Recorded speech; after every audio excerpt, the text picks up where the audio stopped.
5월 31일 KBN 뉴스브리핑 시작하겠습니다. 코로나19 백신 접종률이 인구의 10%를 넘어섰습니다. 28일 오후 5시 기준 누적 1차 접종자가 520만 4천 명을 기록했는데 인구 대비 10.1% 수준입니다.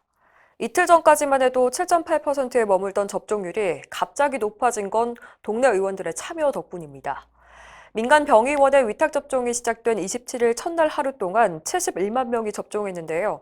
이는 지난 2월 26일 예방접종이 시작된 이후 이를 최대치입니다. 28일에도 60만 6천 명이 접종해 단 이틀 동안 131만 명이 코로나19 백신을 맞았습니다. 이렇게 민간 의료기관의 적극적인 참여로 접종이 속도를 내는 가운데 다음 달까지 공급 예정인 백신 1,838만 회분이 도입되면 접종률이 크게 늘어날 것으로 기대됩니다. 한편 전국적으로 백신 접종에 참여하는 민간 병의원은 약 12,800곳에 달하는데 접종 첫날은 순탄치 않았습니다.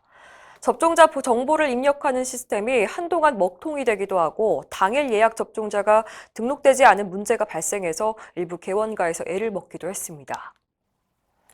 코로나19 사태로 심각한 경영난을 겪다 결국 폐업을 하게 된 소아청소년과 의원의 안타까운 사연이 전해졌습니다. 경기도 용인시에서 5년 동안 지역 주민과 함께한 한 의원이 오늘부로 문을 닫았습니다. 저출산의 여파로 줄기 시작한 환자는 코로나19 이후 바닥을 쳐 매월 400만 원의 적자를 냈는데요. 직원들의 근무 시간을 바꿔보고 정부의 선지급 제도에 손을 벌려봤지만 역부족이었습니다. 이 원장은 소청과는 상담과 교육에 많은 시간이 들지만 진찰료는 다른 과와 똑같고 비급여도 거의 없어서 환자가 줄면 치명적이라고 말했습니다. 이런 상황이 지속되면 소청과 동네 의원은 점점 보기 힘들게 되고 결국 소아 건강을 지키는 의료 인프라가 무너질 것이라고 우려했습니다. 이 의원의 폐업 소식이 알려지자 지역 온라인 카페에서는 친절한 의원이 없어져 아쉽다는 글들이 올라왔습니다. 한편 건강보험심사평가원에 따르면 작년 한 해에만 소청과 의원 154곳이 폐업했습니다. 이렇게 위기에 빠진 동네 의원을 살리는 가장 현실적인 방법은 바로 수가를 정상화하는 거죠. 내년도 수가 인상률을 결정하기 위한 협상이 오늘 마무리됩니다. 대한의사협회 등 의학단체와 건보공단은 오늘 최종 협상을 진행합니다. 각 단체들은 지금까지 2차례씩 실무 협상을 마쳤는데요. 분위기가 썩 좋지 않습니다. 특히 의원급 의료기관은 올해 인상률 2.4%와 비슷하거나 소폭 하락한 수준에서 결정될 가능성이 크다는 전망이 나오고 있습니다.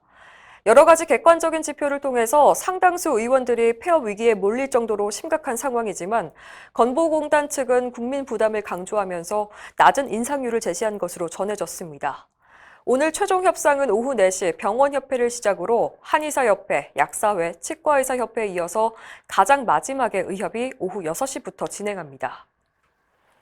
코로나19로 비대면 진료, 즉 원격 의료에 대한 관심이 높지만 전문가들은 장밋빛 전망을 경계해야 한다고 조언합니다.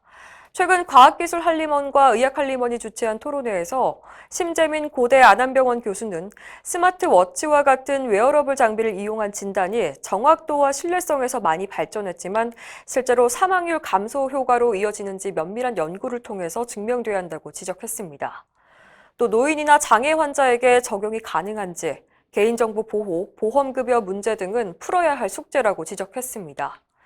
정승은 은평 성모병원 영상의학과 교수도 인공지능 영상진단이 발전했다곤 하지만 사람보다 잘하기까지는 시간이 더 걸릴 거라고 말했습니다. 한편 이기일 보건복지부 보건의료정책실장은 최근 전문기자협의회와 만난 자리에서 비대면 진료는 사회적 트렌드라며 재평가를 거쳐서 코로나19 이후에도 지속할 수 있다는 가능성을 내비쳤습니다. 의료사고가 발생했을 때 환자 측이 원하기만 하면 의료분쟁 조정 절차가 자동으로 시작되도록 하는 일명 신해철법이 합헌 결정을 받았습니다. 헌법재판소는 27일 의료분쟁 조정법의 자동 개시 조항에 대한 위헌 확인 심판 청구를 기각했습니다. 자동 개시 규정이 행동의 자유와 평등권을 침해한다는 청구인의 주장에 대해서 헌재는 환자 측의 피해를 신속 공정하게 구제하기 위해선 조정 절차를 적극적으로 활용할 필요가 있다고 밝혔습니다.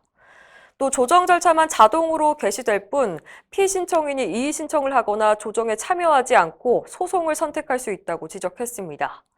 하지만 의료계는 헌재 결정에 유감스럽다는 입장입니다. 박수현 의협 대변인은 의료 분쟁 조정을 법으로 강제하는 국가는 어디에도 없다며 당사자 간의 자율적인 분쟁 해결이라는 의료 분쟁 조정법 기본 이념에 명백하게 위배된다고 강조했습니다. 이상으로 뉴스 브리핑을 마칩니다. 자세한 사항은 의협신문을 참고하시길 바랍니다.